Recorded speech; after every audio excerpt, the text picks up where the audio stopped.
Thank you, Jessica Pritchard, for talking to me today. Really excited to talk to an attorney in Pennsylvania about some of the changes that are coming with divorce waiting periods. So, first of all, can you talk a little bit about what has been the traditional waiting period in Pennsylvania? What have couples been looking at dealing with up until now?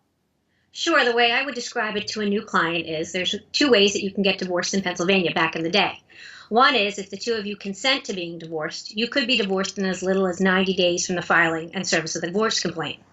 However, if one person wanted the divorce and the other didn't, or might want to hold it up for some other reason, it would take 2 years. 2 years after living separate and apart, that didn't necessarily mean in different houses, you could push it through the courts without the consent of the other party. You weren't magically divorced 2 years later. It just meant it could take another 3 to 6 months, depending on your jurisdiction or venue, to get it through to have a divorce decree entered. So that's what changed recently in early December, and that waiting period, that second waiting period, that 2 year waiting period has been reduced to 1 year. So the first way is consent. The second was living separate and apart for 2 years, and now that living separate and apart has been limited down to 1 year. So you can get divorced anywhere in between. You can consent at any time after the 90 days. It doesn't have to be 90 days or 1 year, but that's what's changed. So, and the consent with 90 days. So two people agree to get divorced and they file, and 90 days later they can be divorced and go on their merry way. Correct. So the second one, the waiting period, then, so that is if they don't consent, or Yes, if one if they person don't, doesn't if they consent. don't, yeah, one person could have filed their consent, but if one person doesn't, and again, there's some reason sometimes why someone doesn't consent. The first obvious one is a religious reason. They tend to, say that their marriage is not irretrievably broken or they don't believe in it, and that by putting a time period on it doesn't let one person hold the other person hostage, for lack of a better word, and therefore, after a certain period of time, they can be divorced anyway. So does that also work if somebody goes out for a pack of cigarettes and never comes home again? Well, I think it would be applicable. The only problem there is going to be trying to find that person to serve them with the divorce complaint. But yes, if basically they've abandoned the marriage and they've left and you live separate and apart with an intent to no longer be married, it can absolutely occur simply by going out for that pack of cigarettes. So how does that work then? If with the waiting period now, before it was 2 years and now it's going to be 1 year, but so a couple has somebody's consenting, somebody is holding up the process for whatever reason. Once that waiting period is up, what happens? How does the marriage get dissolved? It depends on the jurisdiction and it depends on what was initially filed.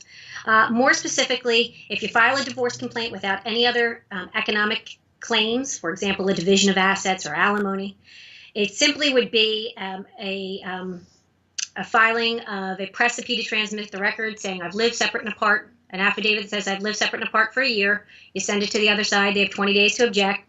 Assuming they don't object, you can then file, I'm going to ask for the entry of a divorce decree. And they get, again, 20 days to object. And when they don't object, eventually a divorce decree would be issued. That's the shortened procedure as it relates to how to get the actual decree entered. Your problem is in 9 out of 10 divorces, I would suspect, at least in my divorces, but somebody's filed an economic claim. We've accumulated assets during our marriage, or I need some sort of support. So in those cases, you would also file an affidavit saying you've lived separate and apart, but you might have to file for a master's hearing to have somebody divide up the assets or somebody determine whether or not someone will receive alimony for some period of time. Make So sense? yeah, let's talk about the master's hearing. So they then go in front of a divorce master, correct? They do. And again, it depends on your jurisdiction. I know there's different steps in different counties. I practice primarily in Bucks and Montgomery counties. Bucks County, our masters vary. One hearing, bring everything you've got, put it on the table, and they issue a recommendation if you don't settle there. If you go and object to that or file an objection to that master's recommendation and report, you'd end up in front of a judge and it's determined to be a de novo hearing. They get to start from scratch. They're not bound by that recommendation of the master. Some other jurisdictions take 3 steps, and it's just a way to get to that division, and that let's separate everything from one another. So going in front of a divorce master is not necessarily the final say. The master is not necessarily the master? The master's definitely not necessarily the master. I would say where I practice, if 9 out of 10 settle before the master. 9 out of 10 that gets the master settle. There's only a few. I mean, in the 18 years I've been doing this, 17 years I've been doing this, I've gone de novo 5, maybe 6 times in all those years. Everybody knows the guidelines. By having a good master that seems to, or master's office that recommends similar things, you can predict how things will settle and tell that to your client, and that way, A, they're not surprised if we do go to a master's hearing, but B, they can settle along those lines and know that they will have received what they would have gotten if they had gone to court. Mm-hmm. Okay. But there's reasons to consent and not consent. Back in the day, oftentimes if I had the income dependent spouse who was on the health insurance of the other spouse, we would delay the entry of a divorce decree because she needed that. And I am using gender stereotypes, but she would need that health insurance. She'd been out of the workforce for a certain period of time. Recently, as Judge said to me, we don't have that problem because of Obamacare now. There's much simpler health insurance exchanges that people can get on for less cost, and therefore he didn't find that to be a good reason to delay the entry of a divorce decree. Okay, so that's interesting. Now, with the waiting period, we're losing a whole year now. It's going to go down from 2 years to just 1 year. In your professional opinion, do you think this is good or bad? I think it's good, but for different reasons. I don't know to whom I've said this recently, but I think a divorce is like death, and I don't know that there's a couple of stages of death, and the last one is acceptance. Oftentimes you can settle a divorce complaint when there's acceptance of what it is that's going to occur. It's going to force people, and maybe that's a good thing or a bad thing, but force people to get to that acceptance whether they like it or not, sooner rather than later. When somebody files for a divorce from you, the marriage is over 9 times out of 10. And some people do hold out hope for something other.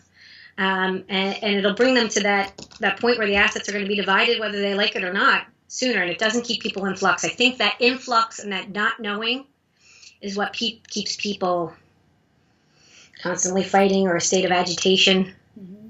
So getting it there faster, I think, will be a good thing. Kind of like pulling off the Band-Aid. Sure.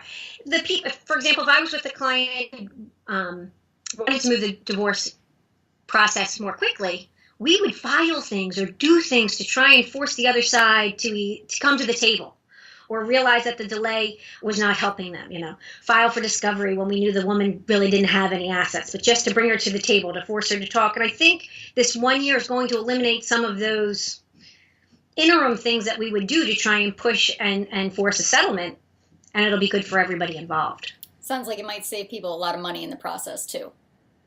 Sadly, yes, it'll save them money. Ha ha ha. Less for me, but it's the truth. I think it's oftentimes a waste of resources. People don't listen to their attorneys. Don't hear that they say this is how it's going to settle. This is how it's going to come out in court. So therefore, we can do X. If you hire an experienced attorney, they can tell you usually with some depending on the case, but how it's going to come out in court within the first couple meetings. Mm-hmm. So the ones that don't settle, or the ones that should be going to court, are self-employed people or business valuations or things where there's significant value issues. Whereas we have a bank account and a house, or a retirement account, those aren't going to change so much. They should be settling within realms of reason.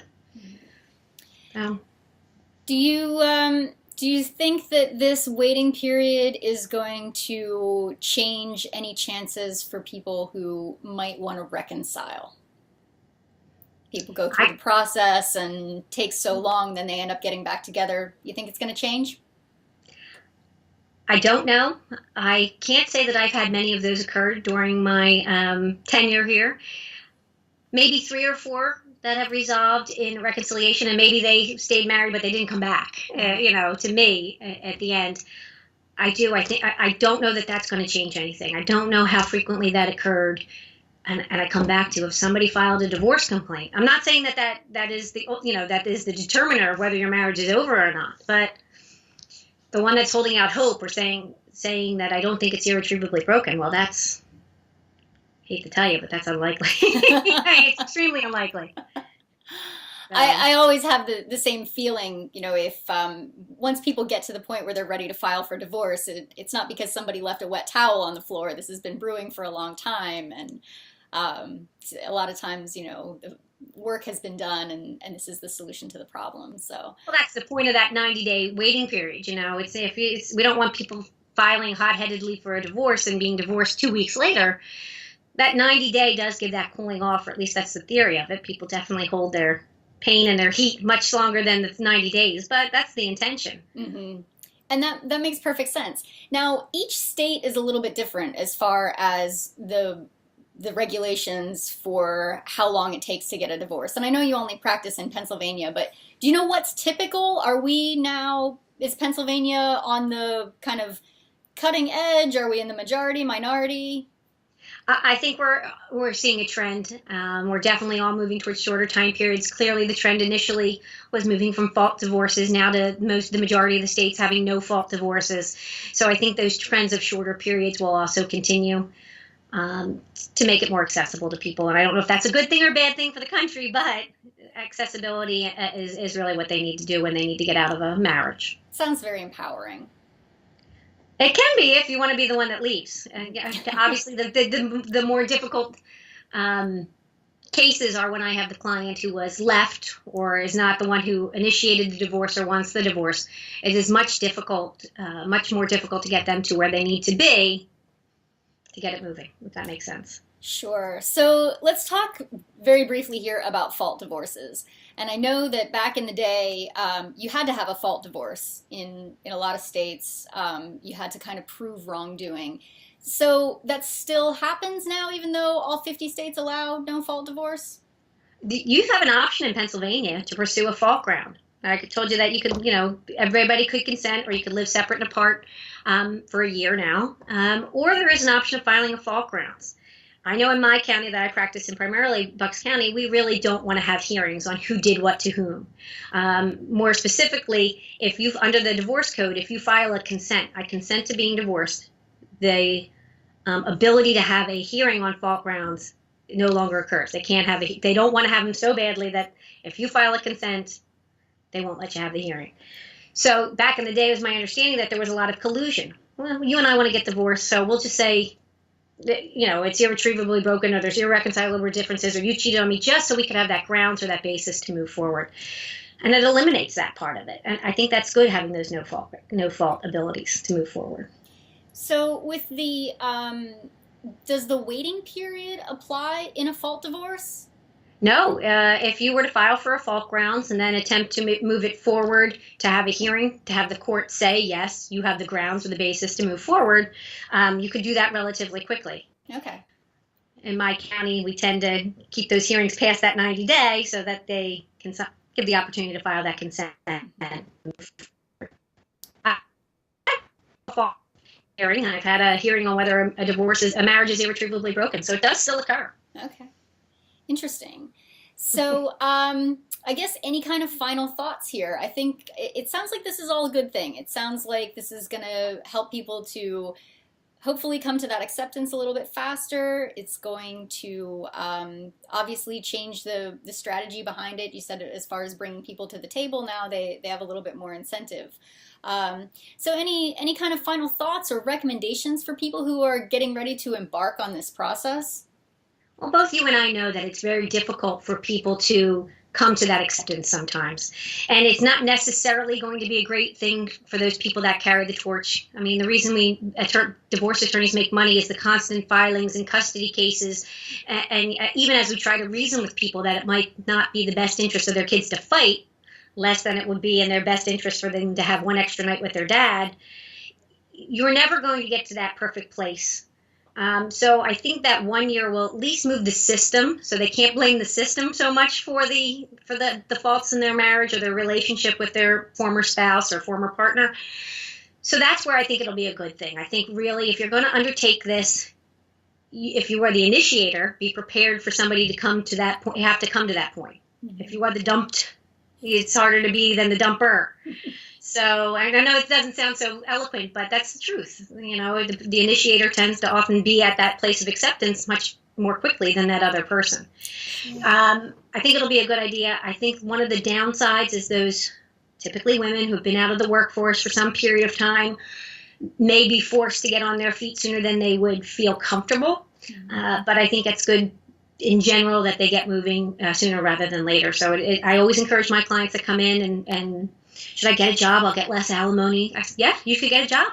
Your paycheck will come every week. So, his support might, you never know when they're going to mess around with it. So long story short, be prepared to move relatively quickly and talk to somebody so you can get the right information at the right time. Sounds good. So it sounds like as far as the waiting period, couples can still get divorced earlier than a year if they both consent.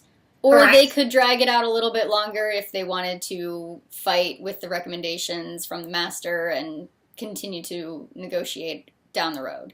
Yes, anybody, again, it's not going to magically happen at 1 year unless somebody initiates that process to push it through. So it can absolutely take longer than a year, could take longer than 3 years if people don't push it or initiate the action to make the courts do it. They're not going to do it on their own. Okay. So, yeah, people will still be there.